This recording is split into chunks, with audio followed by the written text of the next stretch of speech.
1.5 சொம்பு நல்லா கொதிக்க வச்சு அதில் ஒரு 100 கிராம் சோயா போடலாம். உப்பு தேவையான அளவு போட்டுடலாம்.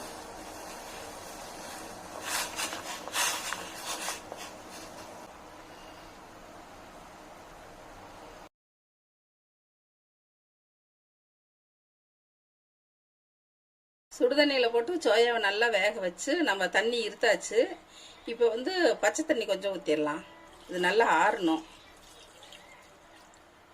Oil 1 table spoon. நீங்கள் இன்னும் நம்ம சேனலை சப்ஸ்கிரைப் பண்ணலைன்னா சப்ஸ்கிரைப் பண்ணிக்கோங்க. அப்படியே பக்கத்தில் இருக்க பெல் பட்டனை ப்ரெஸ் பண்ணிக்கிட்டிங்கன்னா நாங்கள் போடுற வீடியோ உங்களுக்கு உடனுக்குடன் நோட்டிஃபிகேஷனாக வரும். தேங்காய் 4 ஸ்பூன்.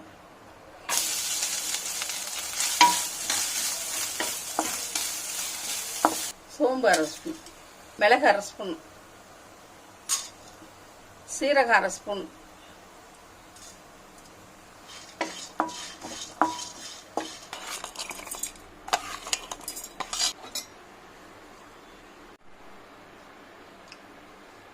Oil 3 spoon.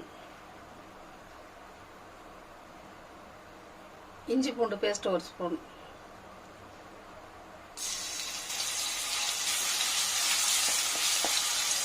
ரெண்டு பெரிய வெங்காயம் அரைச்சது.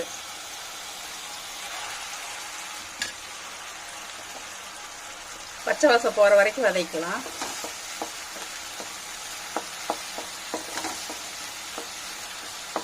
வெங்காயம் பச்சை வாசம் போக வதக்கியாச்சு. இப்போ பொடியாக கட் பண்ண ஒரு தக்காளி போட்டுடலாம்.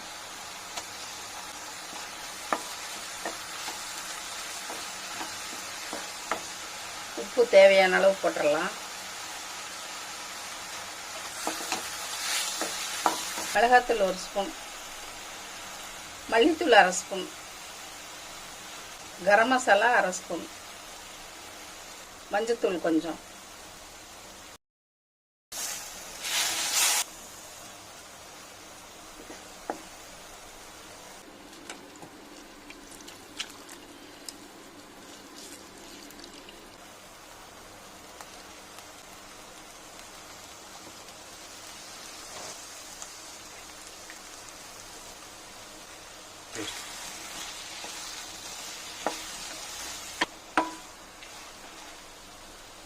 அரைச்சு தேங்காய் போட்டுடலாம்.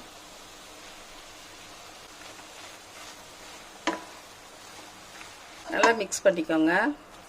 நல்லா மிக்ஸ் பண்ணியாச்சு. இப்போ கொஞ்சம் தண்ணி ஊற்றிடலாம். ஒரு டம்ளர் தண்ணி ஊற்றிடலாம்.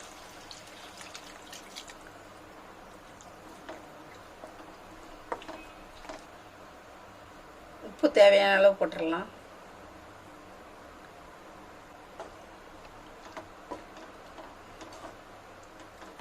சிம்மில் வச்சு ஒரு 5 நிமிஷம் கொதிக்க வைக்கலாம்.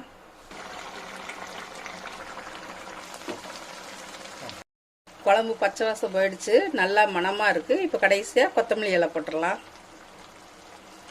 நல்லா மிக்ஸ் பண்ணிவிட்டு அடுப்பு ஆஃப் பண்ணிடலாம்.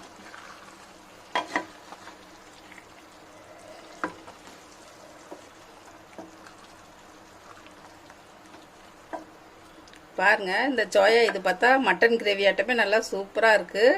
பார்க்கவும் நல்லாயிருக்கும், சாப்பிடவும் டேஸ்ட்டாக இருக்கும். இது சப்பாத்தி, இட்லி, தோசை எல்லாத்துக்குமே ரொம்ப நல்லா இருக்கும்.